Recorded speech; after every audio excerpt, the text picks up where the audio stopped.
ரொம்ப வருஷம் தச்சர் வேலை செஞ்சுட்டு இருந்த தொழிலாளி ஒருத்தர் தன்னுடைய முதலாளி கிட்ட தான் செய்யற வேலையில இருந்து ஓய்வு எடுக்க விரும்புறதா சொல்றாரு. இத கேட்ட எஜமானருக்கு அவரை விடுறதுக்கு மனசு வரல.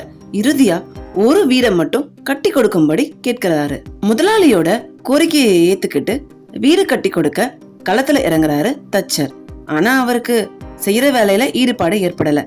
ஏனோ தானோன்னு மனம் போன போக்குல ஒரு வீடை கட்டி முடிக்கிறாரு அந்த தச்சர். புது வீட்டை பார்வையிட முதலாளி அங்க வராரு.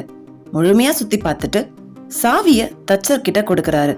இத்தனை வருஷம் நீ என்கிட்ட வேலை பார்த்ததுக்கு இந்த வீட உனக்கு பரிசா தரேன்னு சொல்லிட்டு அங்கிருந்து போயிடுறாரு. ஆஹா, இந்த வீடு நமக்குன்னு தெரிஞ்சிருந்தா நல்லா கட்டி இருக்கலாமேன்னு தச்சருக்கு ஒரே ஃபீலிங்ஸ் ஆயிடுது.